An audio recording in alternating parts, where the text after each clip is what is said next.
తండ్రి అయిన దేవుని పరిశుద్ధ నామమునకు మహిమ కలుగునుగాక. ప్రియమైన మా శ్రోతలను జీవవాక్కుల కార్యక్రమంలోని దేవుని మాటలు వినడానికి ప్రేమపూర్వకంగా ఆహ్వానించుచున్నాను. గ్రంథములో నుంచి ఒక మాట చదువుకొని ప్రార్థన చేసుకొని సందేశంలోనికి వెళ్దాం. 23వ కీర్తన 6వ వచనము. నేను బ్రతుకు దినములన్నీయు కృపాక్షేమములే నా వెంట వచ్చును. ప్రార్థన చేద్దాం. కృపాభరితుడవైన తండ్రి, క్షేమము కలుగచేయు మా దేవా, నీ నామమునకు వేలాది వందనములు, స్తుతులు, స్తోత్రములు చెల్లిస్తున్నాం. నీ కృప లేకపోయినట్లయితే మేము జీవించేవారము కాదు, జీవితంలో కొనసాగేవారము అసలే కాదు తండ్రి. విశ్వసిస్తున్నాము, నమ్ముతున్నాము, నీ సన్నిధిలో ఉండి ప్రార్థిస్తున్నాము తండ్రి. మీరు ఇచ్చినటువంటి తరుణాన్ని బట్టి, నీ మాటలు మాట్లాడుటకు ప్రభువా మీరు నిలువబెట్టిన విధానాన్ని బట్టి మీకు స్తుతులు చెల్లిస్తున్నాం. మా ప్రభువా, మా దేవా, మమ్మల్ని మా శ్రోతలను ఒకసారి జ్ఞాపకం చేసుకోండి తండ్రి.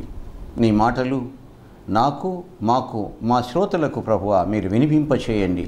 మీ మాటల్లో జీవం ఉందయ్యా, మీ మాటల్లో శక్తి ఉంది ప్రభువా, మీ మాటల్లో బలం ఉంది ప్రభువా. యేసు, అనుగ్రహించు, మాట్లాడు, బోధించు. వినగలిగినటువంటి ఆయన చెవిని, సిద్ధమైన హృదయాన్ని, పరిశీలించగలిగినటువంటి వివేచనను మాకు ప్రసాదించుమని యేసు నామమున ప్రార్థిస్తున్నాము తండ్రి, ఆమేన్. నేను బ్రతుకు దినములన్నీయు కృపాక్షేమములే నా వెంట వచ్చును. ఇది దావీదు 23వ కీర్తనలో వ్రాసినటువంటి మాట. నేను బ్రతుకు దినములన్నీయు కృపాక్షేమములే నా వెంట వచ్చును. ఈ మాట ఎంత నిరీక్షణాస్పదమైనటువంటిదో చెప్పలేమండి. చాలా నిరీక్షణాస్పదమైనటువంటిది, లేదా నిరీక్షణను తెలుపు పదం. నిరీక్షణ అంటే ఇంగ్లీష్లో హోప్ అంటారు, ఇతర భాషల్లో ఏమో అయితే తెలియదు. కానీ క్రైస్తవ జీవితంలో నిరీక్షణ అనే పదము చాలా చాలా ప్రాముఖ్యమైంది, అవసరమైంది కూడా, తప్పక ఉండాలి. దానితో సంబంధం ఉన్నటువంటి మరి 2 పదాలను గురించి కొంచెము తెలుసుకుందాం. దీనికి సంబంధించినటువంటి 2 పదాలు ఉన్నాయి. విశ్వాసము, నిరీక్షణ. విశ్వాసము, నమ్మకము. ఈ నిరీక్షణ పదమునకు సంబంధితమైనటువంటి 2 పదాలు, విశ్వాసం ఒకటి, నమ్మకము ఒకటి. సాధారణ లేక వ్యావహారిక భాషలో చెప్పాలంటే విశ్వాసము అంటే, విశ్వాసం అనగా వినిన విషయము కానీ, గమనించినటువంటి విషయము కానీ, గమనించిన ఒక వ్యక్తిని కానీ, లేదా గమనించిన ఏదేని ఒక అంశమును గురించినటువంటి అభిప్రాయము నిజమే కాబోలు, అది ఇలాంటిది కాబోలు అని ఒక ప్రాథమికమైనటువంటి అభిప్రాయము మనసులో కలిగినట్లయితే దాన్ని విశ్వాసం అంటారు.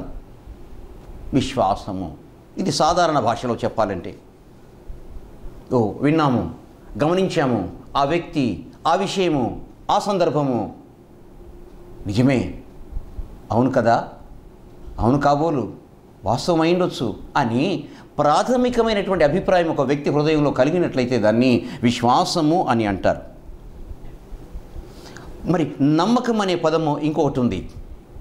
విశ్వాసానికి, నమ్మకానికి బహిర్గతంగా చూసినట్లయితే తేడా కనిపించదు, కానీ అంతర్గతంగా చూసినట్లయితే తేడా కనపడుతుందండి. కలిగిన విశ్వాసమును రుజువు చేయడానికి అది మాటల ద్వారా కానీ, ప్రవర్తన ద్వారా కానీ, జీవితం ద్వారా కానీ, ఏదేని ఒక కార్యము ద్వారా వ్యక్తపరచినట్లయితే దానిని నమ్మకము అని అంటారు. నమ్మకము అంటారు, నమ్మకము అని అంటారు. క్రియలు కానీ, ప్రవర్తన కానీ, జీవితం కానీ, ఇంకేదైనటువంటి జీవన ప్రక్రియ ఆ విశ్వాసాన్ని తెలియచేయగలిగినట్లయితే దాన్ని నమ్మకము అని అంటారు. మరి నిరీక్షణ, విశ్వాసము, నమ్మకము ఈ 2 కలిసి ప్రయాణము చేసి ఏ గమ్యమునకు చేరాలని కోరుకుంటాయో ఆ గమ్యాన్ని నిరీక్షణ అని అంటారు. ఇది సాధారణమైనటువంటి మాటల్లో అర్థం కావడానికి చెప్పుకోవడం. నా ప్రియమైనటువంటి వారలారా, లోతైనటువంటి నమ్మకము, గాఢమైనటువంటి నమ్మకము, పట్టు సడలని నమ్మకము, విశ్వాసము నమ్మకము రెండు కలిసి ప్రయాణము చేసి ఏ గమ్యమునకైతే చేరుతాయో దాన్ని నిరీక్షణ అని అంటారు. నిరీక్షణ క్రైస్తవులకు ప్రాముఖ్యమైనది, తప్పనిసరిగా ఉండవలసినది, కావలసినది నిరీక్షణ. నా ప్రియమైనటువంటి వారలారా, విశ్వసించినది జరగవచ్చు, జరగకపోవచ్చు. నమ్మినది కూడా కొంతవరకు జరగవచ్చు, జరగకపోవచ్చు. కానీ నిరీక్షించినది మాత్రము తప్పనిసరిగా జరుగుతుంది. ఎందుకంటే అది గురి తప్పని నమ్మకము, సడలింపు లేని నమ్మకము. నా ప్రియమైనటువంటి వారలారా, క్రైస్తవ జీవితానికి ఈ నిరీక్షణ అవసరమై ఉంది. అయితే ఈ నిరీక్షణ గురించి ఒక గట్టి అభిప్రాయం, ఒక బలమైనటువంటి అభిప్రాయం మన హృదయంలో కలగాలి అంటే నిరీక్షణాస్పదులైనటువంటి, నిరీక్షణ కలిగినటువంటి మన పితరులను కొంతమందిని మనము తెలుసుకోవడం చాలా మంచిది, ఉత్తమము కూడా. నా ప్రియమైనటువంటి వారలారా, అడవిలో మోషే అడుగుతాడు, నువ్వెవరు అని దేవుణ్ణి అడుగుతాడు. నేను వెళ్ళి ఐగుప్తులో ఉన్న ఇశ్రాయేలీలతోనూ ఫరోను సంప్రదించి ఇశ్రాయేలీయులను ఐగుప్తులో నుంచి వెలుపలికి తీసుకొని రావడానికి నేను వెళ్తే, నేను ఒకవేళ ఇశ్రాయేలుతో మాట్లాడినట్లయితే నిన్ను పంపినటువంటి ఆ దేవుడు ఎవరని వారు అడిగితే నేనేం చెప్పాలి అని దేవుడిని అడుగుతాడు. ఆ మిద్యాను అడవిలో గొర్రెలు కాచుకుంటున్నటువంటి మోషే అప్పుడు అంటాడు దేవుడు, నీ పితరులైనటువంటి అబ్రహాము దేవుడను, నీ పితరుడైనటువంటి ఇస్సాకు దేవుడను, నీ పితరుడైనటువంటి యాకోబు దేవుడను. యాకోబు దేవుడు అంటే అంతటి గొప్ప విశ్వాసము కలిగిన, నమ్మకము కలిగిన, నిరీక్షణ కలిగినటువంటి వారు అబ్రహాము, ఇస్సాకు, యాకోబు. వారి దేవుడనయ్యా నేను, వారి దేవుడను అని చెప్తాడు. ఈ అబ్రహామునకు మొట్టమొదటి వ్యక్తిగా దేవుడు తనను గురించి చెప్పుకునేటప్పుడు, తనను గురించి పరిచయం చేసుకునేటప్పుడు నేను అబ్రహాము దేవుడను అంటాడు. ఈజ్ ఈ సో గ్రేట్ మ్యాన్? అంత గొప్పవాడా అబ్రహాము? అంత నిరీక్షణ కలిగిన వాడా? అంత విశ్వాసం, నమ్మకం కలిగినటువంటి వ్యక్తియా అబ్రహాము? నో డౌట్, అనుమానమే లేదు, అనుమానమే లేదు. అంత గొప్పవాడు. చూడండి నా ప్రియమైనటువంటి వారలారా, అంత గొప్ప నిరీక్షణ కలిగినటువంటి వారు, వారిలో ప్రథమంగా అబ్రహాము వంటి వారు ఉండరేమో కాదు, ఉండరు. నిజంగా చెప్పాలంటే ఎందుకని చెప్పగలము? అంతటి నిరీక్షణ కలిగి ఉన్నాడు కనుక. ఏమిటి, ఎందుకని, ఎక్కడ ఆయన కలిగినటువంటి గొప్ప నిరీక్షణను మనం ఎక్కడ చూడగలం గ్రంథములో? నా ప్రియమైనటువంటి వారలారా, హెబ్రీ పత్రిక 1వ అధ్యాయం 11వ అధ్యాయం 8వ వచనములో ఈ మాట రాయబడింది. విశ్వాస వీరుల గురించి ఏ అధ్యాయం అయితే తెలియజేస్తుందో బైబిల్ గ్రంథంలో, ఆ అధ్యాయమే హెబ్రీ పత్రిక 11వ అధ్యాయము 8వ వచనములో, అబ్రహాము పిలువబడినప్పుడు విశ్వాసమును బట్టి ఆ పిలుపుకు లోబడి తాను స్వాస్థ్యముగా పొందనైన ఆ ప్రదేశమునకు బయలు వెళ్ళెను, మరియు ఎక్కడికి వెళ్ళవలెనో అది ఎరుగక బయలు వెళ్ళెను. చాలా గొప్ప సాక్షార్థమైనటువంటి మాట అబ్రహామును గూర్చి. ప్రియమైనటువంటి వారలారా, దేవుడు అబ్రహాముతో కనబడినటువంటి సందర్భం ఏంటంటే ఆదికాండం 12వ అధ్యాయం. అబ్రహామా మొదటి పిలుపులోనే తల ఉంచుతాడు, విధేయత చూపుతాడు. నేను చూపించు దేశం, నీ దేశాన్ని వదిలిపెట్టు, నీ తండ్రి ఇంటిని వదిలిపెట్టు, నీ బంధువులను వదిలిపెట్టు, నీ ఆస్తిపాస్తులను వదిలిపెట్టు, నీకున్న సమస్తమును వదిలిపెట్టి నేను చూపించు దేశమునకు నీవు వెళ్ళు. నేను నిన్ను ఆశీర్వదిస్తాను, నువ్వు అనేకులకు ఆశీర్వాదకరంగా ఉంటావు. నువ్వు ఆశీర్వదించు వారిని నేను ఆశీర్వదిస్తాను, నేను శపించు వారిని నేను శపించదను. ఇది మొట్టమొదట దేవుడు అబ్రహాముతో మాట్లాడినటువంటి మాట. అయితే అబ్రహాము దేవుడు మాట్లాడిన ఆ మాటను మొదటిసారిగా వింటున్నప్పుడు నీవెవరు అనాలి కదా, అనలేదు. అదే మోషే అన్నాడు, నీవెవరు అని వారు అడిగితే నేనేం చెప్పాలి? కానీ అబ్రహాము మొట్టమొదటిసారి ఆ పిలుపును విన్న వెంటనే దేవుడు ఆయన నాతో మాట్లాడాడు, నన్ను ఆదేశిస్తున్నాడు, నాకు చెప్పాడు, నన్ను రమ్మన్నాడు, బయటికి వెళ్ళమన్నాడు ఆయన చూపించే చోటికి అనుకున్నాడు.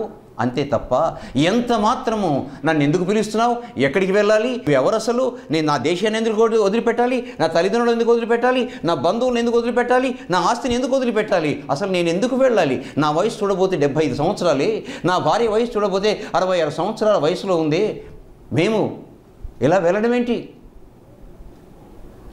అనలేదు. ఆ పిలుపు ఎవరిదో ఆయనకు తెలుసు. ఆ పిలుపును నమ్మాడు ఆయన ఎవరు నువ్వు అని అడగలేదు. ఎక్కడికి వెళ్ళవలెనో ఆయన ఎరుగక బయలువెళ్ళాను. అయితే ఎవరితో వెళ్తున్నాడో, ఎవరి పిలిచాడో ఆయనకు తెలుసు. He knows not where he was going, but he knows it pretty well with whom he was going. ఎక్కడికి వెళ్తున్నాడో తెలియదు, కానీ ఎవరితో వెళ్తున్నాడో ఆయనకు తెలుసు. చూసారా, నిరీక్షణ కలిగి ఉన్నాడని మొట్టమొదట చెప్పడానికి ఈ మాట ఒక్కటి చాలండి. రెండవది, అబ్రహాము బయలుదేరిన తర్వాత తన యొక్క దేశము నుంచి, కల్దీయుల దేశం నుంచి, ఊరు అను తన గ్రామం నుంచి బయలుదేరినప్పటి నుంచి ఆయన తన అన్నీ వదిలిపెట్టాడు. దేశాన్ని, తల్లిదండ్రులను, బంధువులను, ఆస్తిని అంతా తాను తీసుకుని పోగలిగినటువంటి మాత్రమే తన వెంట తీసుకుని వెళ్ళాడు. తన దాసులను తన వెంట తీసుకుని వెళ్ళాడు. గుడారం కింద ఉంటాడు, గుడారం వేసుకొని ఉంటాడు. ఓ చెట్టు కింద ఉంటాడు, అక్కడ ఆ నీడలో ఉంటాడండి. అబ్రహాం, నువ్వు ఇక్కడి నుంచి వెళ్ళు, ఆ దేశానికి వెళ్ళు, అక్కడ ఉండి ఆ ప్రాంతంలో. అలాగే ప్రభువా వెళ్తాడంతే, ఎదురు మాట చెప్పలేదు. అలాగా వెళ్తున్నాడు. మనకు అనుమానం వస్తుంది, ఏంటి అంత గొప్ప భవనాన్ని కలిగి, అంత ఆస్తిపాస్తులు కలిగినటువంటి ఆయన ఆస్తిని, ఆ భవనాన్ని వదిలిపెట్టేసి చెట్టు కింద ఉంటున్నాడే, గుడారంలో ఉంటున్నాడే, ఆ నీడలో నివసిస్తున్నాడే, ఎక్కడికి వెళ్ళమంటే అక్కడికి వెళ్తున్నాడే, ఎందుకు ఈ ప్రయాసపడుతున్నాడు అని సంశయం మనకు రావచ్చు. అయితే ఆ సంశయాన్ని గ్రంథమే తీర్చుతుంది.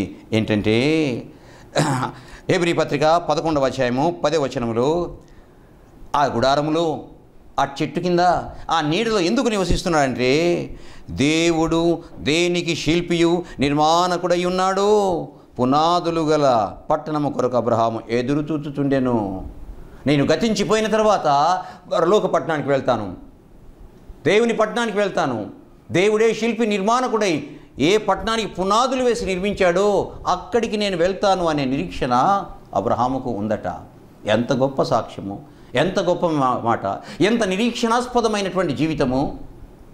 దేవుని యొక్క పిలుపు ఎడల నిరీక్షణ ఉంది, దేవుని యొక్క పరలోక గృహము ఎడల ఆయనకు నిరీక్షణ ఉంది. ఆ తర్వాత ప్రియమైన వారలారా, తన సహోదరుడైనటువంటి లోతు సొదొమ గొమొర్రాలో ఉంటాడు. ఒకానొక సందర్భంలో ఇతర రాజులు వచ్చి ఆ సొదొమ గొమొర్రాల పట్టణాన్ని నాశనం చేసి దోచుకొని, ప్రజలను, ఆస్తిని, సొమ్మును దోచుకొని వెళ్ళిపోతారండి. అబ్రహాముకు చెవికి వస్తుంది, ఏంటంటే నీ సహోదరుడైనటువంటి లోతు ఈ విధంగా దోచుకొనబడ్డాడయ్యా, ఆ పట్టణం దోచుకొనబడింది అయ్యో అనే సమాచారం వచ్చిన తర్వాత అబ్రహాము తన దగ్గర ఉన్నటువంటి సేవకులను తీసుకొని, ఏ రాజులైతే సొదొమ గొమొర్రాల పట్టణాన్ని ధ్వంసము చేసి నాశనం చేసి తీసుకొని వెళ్ళారో సంపదను, వారిని వెంటాడి, వారిని జయించి మనుషులను, ఆస్తిని, సమస్తమును తీసుకొని వస్తాడు. వచ్చిన తర్వాత సొదొమ గొమొర్రా రాజు ఏమంటాడంటే, ఇదిగో నువ్వు వెళ్ళి తీసుకొని వచ్చావు కదా, నా జనులను నాకు ఇచ్చేసి ఆ తెచ్చినటువంటి సంపద నువ్వే తీసుకో అంటే ఎంత మాట అంటాడంటే అబ్రహాము. ఆదికాండము 14వ అధ్యాయం 23వ వచనములో, నేనే అబ్రహామును ధనవంతునిగా చేసితివని నీవు చెప్పకుండానట్లు ఒక నూలు పోగైనను చెప్పుల వారైనను నీ వాటిలో ఏదైనను తీసుకొననని ఆకాశమునకు భూమికి నీ సృష్టికర్తయగు సర్వోన్నతుడును దేవుడైన యెహోవా ఎదుట నా చెయ్యి ఎత్తి ప్రమాణము చేసి ఉన్నాను. రేపు నువ్వే అంటావు, అబ్రహామును ధనవంతుడు చేసింది నేనే అని అంటావేమో. ఆ మాట అనిపించుకోవడం నాకు ఇష్టం లేదు. అందువలన భూమికిని ఆకాశానికి సృష్టికర్త అయినటువంటి ఆ సర్వోన్నతుడైనటువంటి దేవుడు నాకుండగా, అంత గొప్ప ధనవంతుడైన దేవుడు నాకుండగా, నాకెందుకు ఈ ధనము, నాకెందుకు ఈ ఆస్తి, తీసుకో నువ్వే, వద్దు నేను తీసుకోను, నా దేవునితో ప్రమాణం చేస్తున్నాను అంటాడు. ఎంత గొప్ప నిరీక్షణ నా ప్రియమైన వారలారా. అందువల్లనే అబ్రహాము విశ్వాసులకు పితామహుడయ్యాడు. నా ప్రియమైన వారలారా, ఆదికాండం 22వ అధ్యాయానికి వెళ్తే అక్కడ దేవుడు పిలుస్తాడు, అబ్రాహాం, చిత్తము ప్రభువా, ఇదిగో నేను చూపిస్తున్నటువంటి ఒకానొక ఆ పర్వతం మీదకి వెళ్ళి నీ యొక్క కుమారుడైనటువంటి ఇస్సాకును దహన బలి ఇవ్వు. చాలా బాధకరమైనటువంటి మాట, కన్నీళ్లు తెప్పించే మాట, హృదయంలో రోధించే మాట.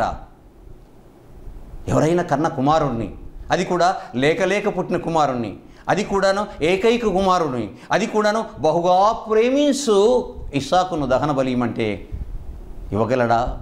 లేదే. 99 సంవత్సరాల వయసులో తాను పొందినటువంటి కుమారుడు, ఏకైక కుమారుడు, చాలా ఇష్టమైన కుమారుడు, ఎంత ప్రేమించాడో.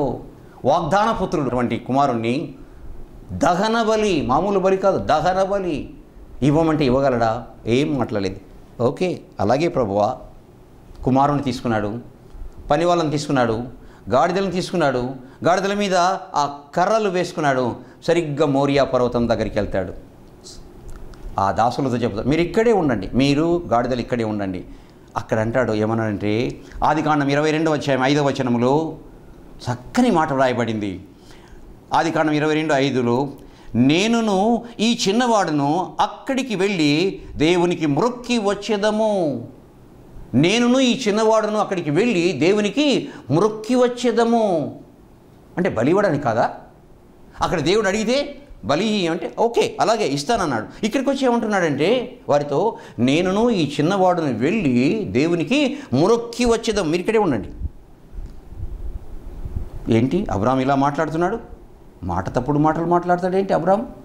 నో, మన పితరుడైన అబ్రాహాం మాట తప్పుడు మాట్లాడే వ్యక్తి కాదండి. ఈ ఒక్క మాట అబ్రహాము యొక్క నిరీక్షణ అంతా కూడా మనకు హృదయపు లోతుల్లో నుంచి బయటపడుతుందండి. ఇటువంటి వ్యక్తిని కనుగొనగలమా? ఇటువంటి వ్యక్తిని, విశ్వాసం కలిగిన వ్యక్తిని, ఇంతటి నమ్మకం కలిగిన వ్యక్తిని, ఇంతటి నిరీక్షణ కలిగినటువంటి వ్యక్తిని మనము కనుగొనగలమా?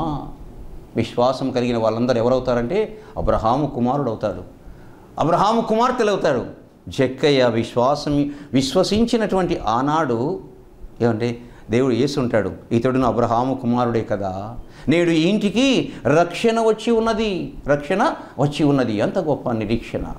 నా ప్రియమైన వారలారా, అక్కడ అంటే అర్థం ఏంటంటే, నేను వెళ్తాను అక్కడికి, బలిపీఠం కడతాను, నా కుమారుని పడుకోబెట్టి బలి ఇస్తాను, దేవుడు నా కుమారుని లేపుతాడు, లేపిన నా కుమారునితో కలిసి నేను ఆయనకు మ్రొక్కి తిరిగి వస్తాము. మేబీ ద సేమ్ ఒపీనియన్, ఈ అభిప్రాయము అబ్రహాం యొక్క హృదయపు లోతుల్లో ఉండవచ్చు. లేకపోతే ఈ మాట ఎందుకంటాడు? తప్పనిసరిగా నా ప్రియమైన వారలారా, ఆయన యొక్క నిరీక్షణకు ఇంకొక ఉదాహరణ. ఇస్సాకు పెద్దవాడవుతాడు, వివాహపు వయసు వస్తుంది, ఓ అమ్మాయిని తెచ్చి పెళ్లి చేయాలి. తన దాసులలో పెద్దవాడైనటువంటి ఎలియాజర్ని పిలుస్తాడు. ఎలియాజరు, అయ్యా మన ఇస్సాకు పెద్దవాడయ్యాడు, వివాహం చేయాలి, ఓ పని చేయి. ఏం చేయమంటావు రాయ్ గారు? నువ్వు వెళ్ళు, ఓ అమ్మాయిని తీసుకురా. ఈ దేశపు అమ్మాయిలు వద్దు, నా దేశానికి వెళ్ళు, నా బంధువుల ఇంటికి వెళ్ళు, వారిలో నీకు నచ్చిన అమ్మాయిని తీసుకొని రా. ఆయన వెళ్ళాలి, ఆయన వెళ్ళలేదు. తన యొక్క నమ్మకం, తన యొక్క దాసుడైనటువంటి ఎలియాజర్ మీద ఎంత నమ్మకమో, వెళ్ళు తీసుకొని రా. సరేనయ్య గారు, చేస్తావా ఈ పని? చేస్తానయ్య గారు. నిజమేనా? తప్పనిసరిగా వాగ్దాన ప్రమాణం చేయించుకుంటాడు అబ్రహాం. దాసునితో ప్రమాణం చేసి అబ్రహాం దగ్గర నుంచి 4-5 అడుగులు అలా వేస్తాడు. వేసి మరలా వెనక్కి వస్తాడు. అయ్యగారు ఏంటి ఎలియాజరు? అయ్యా నేను వెళ్తాను ఆ దేశానికి, నీ బంధువుల దగ్గరికి వెళ్తాను, వాళ్ళ ఇళ్ళలో నేను చూస్తాను, నాకు అమ్మాయి నచ్చుతుంది, మన ఇస్సాకుని చేసుకోవడానికి ఇష్టపడుతుంది. అయితే ఒకవేళ మనతో ఉండడానికి, మన ఇస్సాకుతో కాపురం చేయడానికి ఇక్కడికి రాదేమో.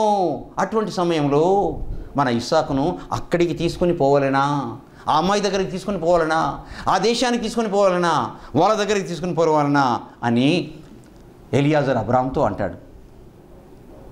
అప్పుడు అబ్రాహాం అంటాడు, ఆదికాండం 24:40 వచనంలో, నేను ఎవని సన్నిధిలో జీవించుచున్నానో ఆ యెహోవా నీతో కూడా తన దూతను పంపి నీ ప్రయాణము సఫలము చేయును గనుక నీవు నా వంశస్థులలో నా తండ్రి ఇంటి నుండి నా కుమారునికి భార్యను తెచ్చెదవు.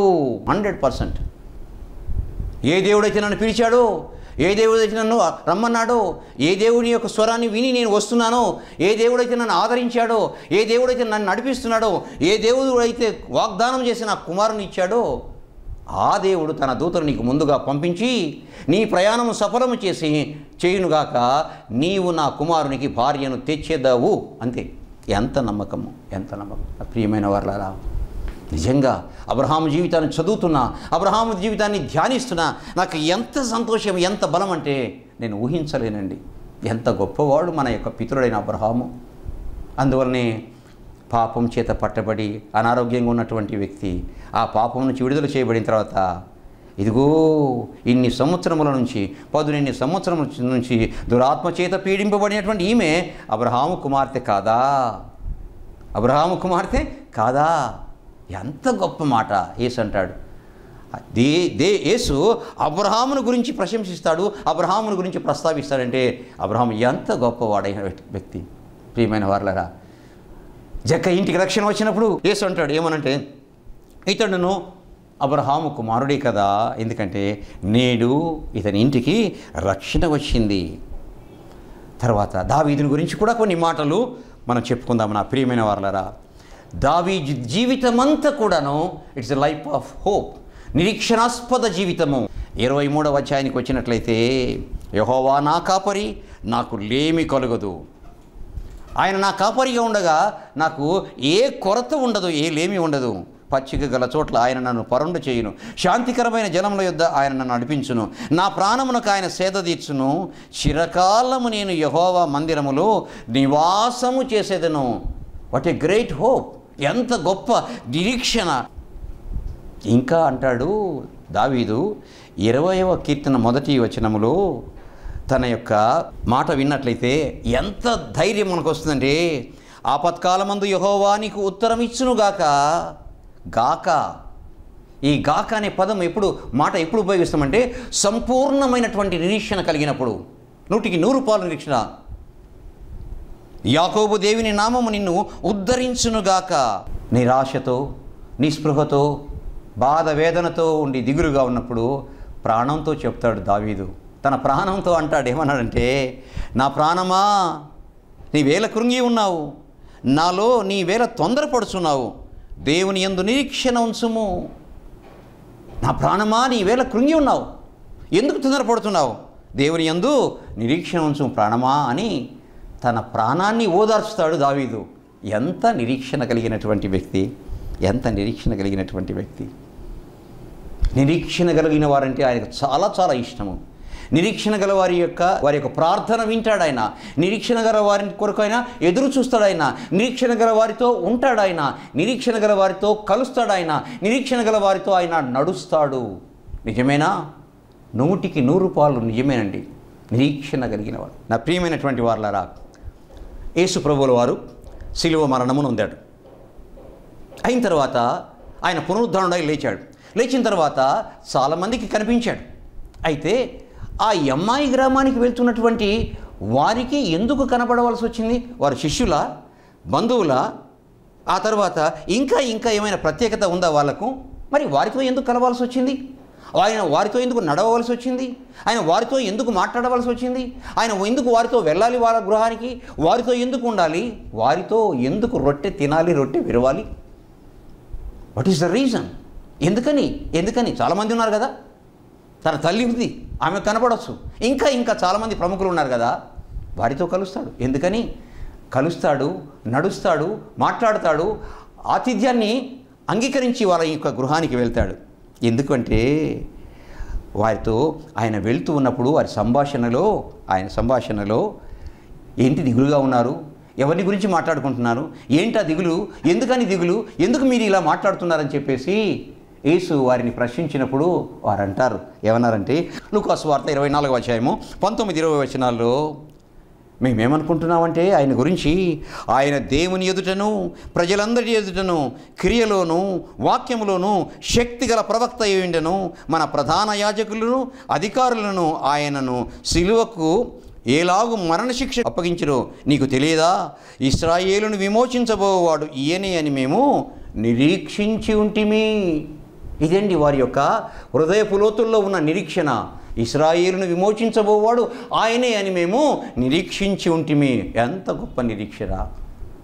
ఆ నిరీక్షణతో ఉన్నారు కాబట్టి దిగులుతో, బాధతో, వేదనతో యేసుని గురించి జ్ఞాపకం చేసుకుంటూ ఒకరినొకరు చెప్పుకుంటూ వస్తూ ఉన్నారు ఎమ్మాయి గ్రామానికి. నా ప్రియమైన వారలారా, ఎంత గొప్ప విషయం! అందుకు వారితో కనపడ్డాడు. సరే, ఇంకొక మాట ఏంటంటే, మధ్యాహ్నం వేళ ఒంటరిగా బావి దగ్గరికి వస్తుంది నీళ్ళ కొరకు. ఆమెతో ఎందుకు మాట్లాడాలి? ఆమెను ఎందుకు దర్శించాలి? ఆమెతో ఎందుకు ముచ్చటించాలి? ఆమెతో అంతసేపు మాట్లాడాల్సినటువంటి అవసరం ఏమిటి? ఏమిటి ప్రత్యేకత? చూడబోతే చాలా పనికిమాలిన వ్యక్తి కదా ఆమె. కానీ ఆమె హృదయములో యేసు ఎడల ఉన్నటువంటి నిరీక్షణ ఎంత గొప్పదో! ప్రభువా, బోధకుడా, యేసు ప్రభుతో మాట్లాడుతూ, ఇదిగో మా పితరులు ఇక్కడ ఆరాధించారయ్యా, మేమైతే ఇక్కడ ఆరాధిస్తున్నాము అంటే, మా పితరులు యెరూషలేములో ఆరాధించారు, మేమైతే ఇక్కడ ఆరాధిస్తున్నామంటే ప్రభు అంటాడు, అక్కడ కాదు, ఇక్కడ కాదు, ఆ కొండ కాదు, ఈ కొండ కాదు, ఆ దేవాలయం కాదు, ఈ దేవాలయం కాదు, దేవుడు ఆత్మ కనుక ఆత్మతోనూ సత్యంతోనూ ఆరాధించువారు ధన్యులు అని చెప్పేసి అన్నప్పుడు ఆమె అంటుంది, ఏమన్నదంటే, యోహాను సువార్త 4వ అధ్యాయం 25వ వచనములో, అయ్యా, క్రీస్తనబడినటువంటి మెస్సయ్య వచ్చునని నేను ఎరుగుదును, ఆయన వచ్చినప్పుడు మాకు సమస్తమును తెలియజేయనని చెప్పగా యేసు ఎంత సంతోషపడతాడంటే, యేసు ఏమన్నాడంటే, నీతో మాట్లాడుచున్నా నేనే అని ఆమెతో చెప్పాను. ఎంత నిరీక్షణ ఉంది ఆమె గుండెలో, ఎంత నిరీక్షణ ఉంది ఆమె హృదయంలో. చూసారా, నిరీక్షణ గలవారంటే ఆయనకి ఎంత ఇష్టమో. నా ప్రియమైనటువంటి క్రైస్తవులారా, నా ప్రియమైనటువంటి శ్రోతలారా, యేసు ఎడల, మన దేవుని ఎడల మనకున్న నిరీక్షణ ఏమాత్రపుది? ఎలాంటి విశ్వాసం, ఎలాంటి నమ్మకము, ఎలాంటి నిరీక్షణ మనము కలిగి ఉన్నాము? ఇటువంటి నిరీక్షణాస్పదమైనటువంటి వ్యక్తులను మనం చూసిన తర్వాత మన నిరీక్షణ ఎటువంటిదో పరీక్షించుకునవలసిన వారమై ఉన్నాము, పరిశీలించుకునవలసిన వారమై ఉన్నాము. మన నిరీక్షణను పరీక్షించుకోవాలి. ప్రార్థన చేద్దాం. మహోన్నతుడా, జీవాధిపతి, నిరీక్షణాస్పదమైనటువంటి దేవా, నీ నామమునకు వేలాది వందనములు, స్తుతులు, స్తోత్రములైనా. మా జీవితం ఏపాటిది ప్రభువా? చిన్న జీవితము, కొద్దిపాటి విశ్వాసము. అయితే ప్రభువా, విశ్వాసము నమ్మకంగా మారాలి, నమ్మకము నిరీక్షణలోకి ఎదగాలి. మా పితరులను చూపించావయ్యా, అబ్రహామును, దావీదును, ఇంకా ఇంకా ప్రభువా అనేకులను. అయినా వారి యొక్క నిరీక్షణ జీవితాన్ని మాకు చూపించావు ప్రభువా. నిరీక్షణలో ఎదగడానికి మాకు సహాయం చేయనైనా. యేసయ్యా, నీవే ఎదిగింప చేయగలవయ్యా. నీ వాక్యము, నీ మాటలు ఎదిగింప చేయగలవు తండ్రి. వినుట, గ్రహించుట, అన్వయించుకొనుట, నిరీక్షణలో ఎదుగుటకు మాకు సహాయం చేయమని బోధించినటువంటి ఈ మాటలు ప్రభువా, శ్రోతల హృదయాల్లో నిరీక్షణ కలుగొచ్చే నీ యొక్క ఆత్మకార్యాన్ని వారి హృదయాల్లో జరిగించమని చేయమని యేసు నామమున ప్రార్థిస్తున్నాము తండ్రి. ఆమేన్. తండ్రి, కుమార, పరిశుద్ధాత్మ త్రియేక దేవుని కృప అనుగ్రహించబడి నిరీక్షణకు పునాది వేయునుగాక. ఆమేన్, ఆమేన్, ఆమేన్. మా address reverend doctor why Manirao గారు, ఇమ్మానుయేలు బాప్టిస్ట్ చర్చ్, క్రాంతినగర్, దర్గామేట, నెల్లూరు. మా సెల్ నంబర్ 9440254020.